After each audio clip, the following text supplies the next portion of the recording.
Halo, perkenalkan saya Hairul Asfian.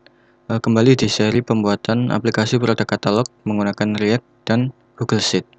Oke, di video sebelumnya saya telah menjelaskan tentang bagaimana cara pembuatan komponen-komponen yang akan kita gunakan di project ini, di mana di sana kita menyusun komponen-komponen apa yang digunakan dan mengaturnya sesuai layout yang akan kita buat. Jadi di video keempat seri pembuatan aplikasi produk katalog dengan React dan Google Sheet ini, saya akan menjelaskan tentang penggunaan state management di React, di mana kita akan membahas tentang penggunaan React Hooks dan Redux Toolkit sebagai local dan global state management. Jadi yang pertama, apa itu state terlebih dahulu. Jadi apa itu state? Dalam React itu state adalah model data yang berfungsi sebagai data utama sebuah komponen. Contohnya adalah di sini ketika kita memiliki website dan terdapat sebuah sidebar, lalu sidebar tersebut dapat terbuka dan tertutup. Maka tempat menyimpan status terbuka atau tertutup sidebar ini adalah contoh dari sebuah state. Jadi terdapat sebuah state yang menyimpan status apakah sidebar itu terbuka atau tertutup. Itu adalah state. Lalu berikutnya itu apa itu state management dalam React. Jadi state management di sini adalah bagaimana kita menyimpan nilai sebuah state dan bagaimana mengubah isi nilai state tersebut. Jadi contohnya di sini adalah jika kita mengambil kasus sidebar tadi, state manajemennya di sini adalah bagaimana cara kita menyimpan state dan bagaimana kita mengubah nilainya. Selanjutnya adalah varian state management di React. Jadi varian state management di React itu ada dua, yaitu yang pertama local state management dan global state management. Local state management di sini hanya dapat diakses dan diubah nilainya di komponen tempat state ini berada, atau komponen child yang diberikan akses terhadap state tersebut melalui props. Contoh penggunaannya adalah penggunaan useState di React Function Component. Varian berikutnya adalah global state management, yang mana varian ini state dapat diakses dari seluruh komponen dalam aplikasi. Contoh penggunaannya yaitu menggunakan React Context API dan Redux. Jadi intinya perbedaannya lokal itu hanya dapat diakses dan diedit di komponen ini dan komponen di bawahnya, sedangkan yang global itu dapat diakses dari seluruh komponen yang ada. Ini adalah ilustrasi dari local state management. Jadi terdapat sebuah komponen, lalu di dalam komponen ini ada sebuah state yang terdiri dari state value dan state setter function. Ini mengambil kasus tadi yaitu sidebar, di mana state value-nya ini adalah is sidebar open, yang mana value-nya bisa true atau false. Lalu di state setter function itu ada function untuk open sidebar dan ada function untuk close sidebar. Di sini adalah ilustrasi jika ingin membagikan state ini ke child komponen. Ini bisa menggunakan props. Jadi local state management cuma bisa diakses di komponen tempat state ini berada dan komponen child yang ada di bawahnya. Lalu berikutnya di sini adalah global state management. Berbeda dengan yang local state management tadi, kalau yang global ini dia state-nya tidak disimpan di sebuah komponen. Jadi state-nya disimpan di sebuah tempat sendiri yang terpisah yang bernama store. Lalu di dalam store ini terdapat slice yang berisi state value dan reducer yang berisi state setter function. Di sini ilustrasinya seperti yang tadi, namun bedanya di sini state-nya disimpan di store. Lalu cara kita mengakses state ini adalah kita bisa mengambil ke komponen manapun yang kita inginkan. Jadi bisa diakses dari komponen manapun. Contohnya di sini adalah komponen A, dia memanggil state value is sidebar open. Lalu komponen C juga memanggil state value is sidebar open. Sedangkan di komponen B di sini dia memanggil function state setter function, yaitu open dan close sidebar. Lalu open dan close sidebar di Reducer ini dia akan mengubah nilai dari slash untuk state value, yaitu is sidebar open. Jadi kita bisa memanggil function untuk mengubah nilainya di komponen B, lalu function itu akan mengubah nilai slash untuk state value-nya, dan perubahan itu akan dapat dilihat di semua komponen manapun yang memanggil state value ini. Secara singkat seperti itulah tentang global state management. Lalu berikutnya adalah apa itu Redux Toolkit. Jadi varian global state management itu ada banyak. Yang paling umum di React adalah React Context API yang merupakan bawaan dari React, dan Redux, ya React Redux. Redux Toolkit sendiri ini adalah varian dari Redux yang sudah termasuk toolset dan konfigurasi yang diperlukan. Jadi kalau kita menggunakan React Redux secara natif atau hanya React Redux sendiri itu akan ada sangat banyak konfigurasi yang perlu kita lakukan, jadi tidak bisa langsung dipakai dengan mudah.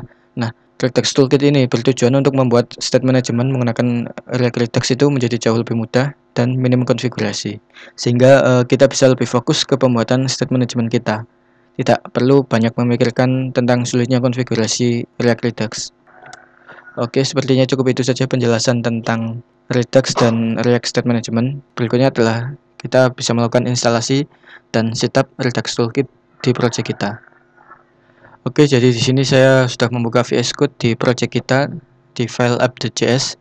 Seperti video terakhir saya yang mana kita sampai di pembuatan layout dan komponen-komponen yang diperlukan. Oke, jadi kita bisa mulai dari website Redux Toolkit terlebih dahulu sepertinya. Jadi di website Redux Toolkit ini tagline-nya bisa terlihat adalah official, opinionated, but included toolset for efficient Redux development.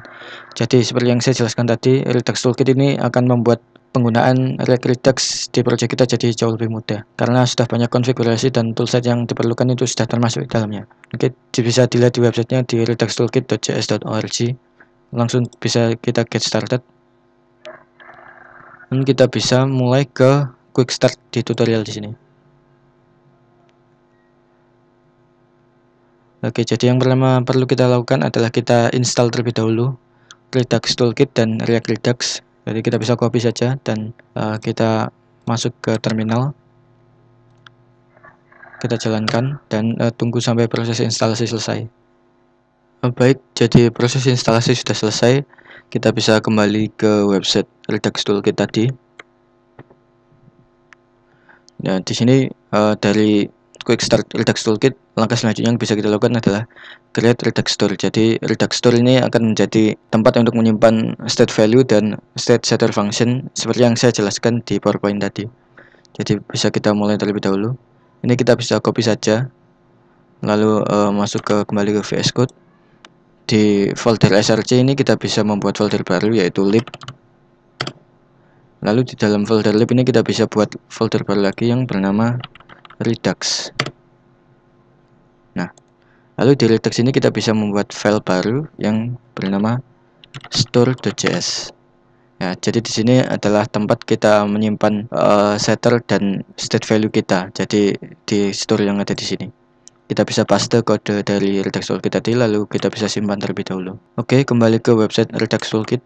Ini kita bisa lihat langkah selanjutnya adalah provide Redux Store to React. Jadi seperti yang dilihat di sini, jadi dia mengimport React Redux provider dari React Redux, lalu kita akan mengapit aplikasi kita di dalam provider yang diberikan oleh React Redux. Jadi di sini kita juga mengimport store dari store yang baru saja kita buat dan kita jadikan sebagai parameter di sini. Oke, jadi yang selanjutnya kita lakukan bisa kembali ke VS Code ke file index.js. Jadi di file index.js ini kita bisa import terlebih dahulu provider dari React Redux dan juga store dari lib/redux/store.js yang baru saja kita buat. Lalu kita akan mengupdate seluruh aplikasi kita di dalam provider yang diberikan oleh React Redux ini.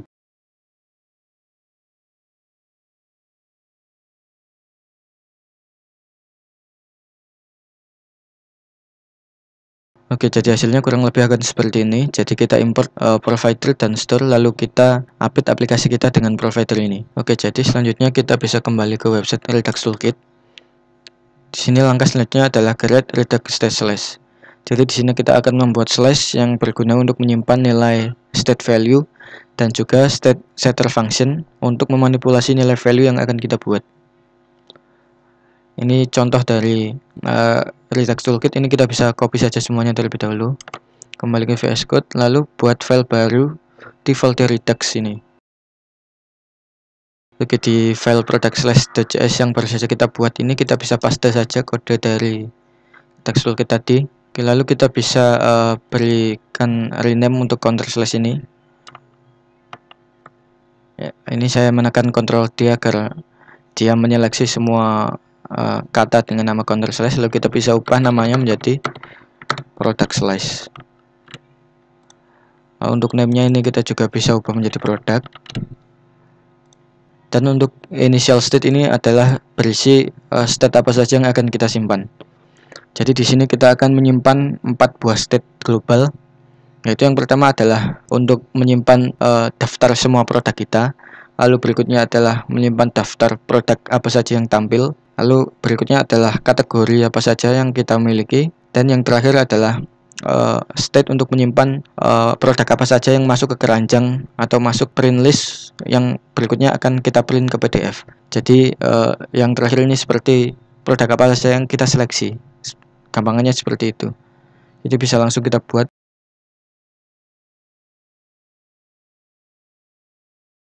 Oke, jadi kurang lebih ini shell state kita seperti ini. List ini untuk menampilkan untuk menyimpan semua produk kita. List ini untuk menyimpan produk apa saja yang tampil di browser.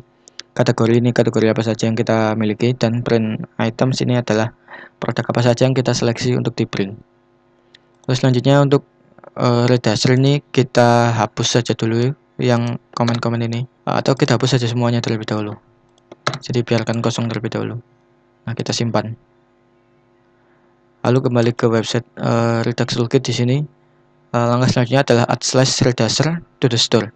Jadi kita import redasher dari slash yang baru saja kita buat dan kita export default configure store ini. Oke, jadi kita bisa kembali ke VS Code. Lalu di file store.js ini kita bisa import. Lalu di redasher ini kita akan masukkan menjadi hasilnya kurang lebih seperti ini. Jadi kita import produk redasher dari file secara default dari file product slash kita. Ini jika kita lihat di file product slash kita akan terlihat export defaultnya product slash dan redasher. Jadi di sini kita import, lalu kita masukkan ke redasher object dari store ini, lalu yang akan diekspor secara default. Oke, jadi kurang lebih seperti itulah cara kita melakukan setup Redux Toolkit di aplikasi kita. Jadi sekali lagi state yang akan kita simpan adalah 4 state ini. Untuk state functionnya kita masih kosong terlebih dahulu di redasher ini.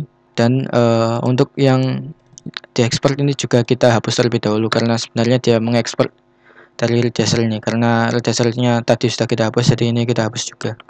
Oke, seperti itulah. Lalu jika kita lihat lagi di website Redux Toolkit, di sini ada cara pemanggilan state dan juga function untuk mengubah state tersebut. Di sini untuk selengkapnya bisa dibaca sendiri di dokumentasi Redux Toolkit. Jadi untuk ringkasan di video kali ini adalah pertama-tama kita menginstal React Redux dan Redux Toolkit, lalu kita mengkonfigurasi Redux Store, lalu kita mengupdate aplikasi kita dengan provider dari React Redux, dan kita mengkonfigurasi slash kita, dimana produk slash kita ini akan berisi state apa saja yang akan kita butuhkan. Cukup itu dulu dari saya. Jika ada pertanyaan silahkan tanyakan, dan sampai jumpa lagi. Terima kasih.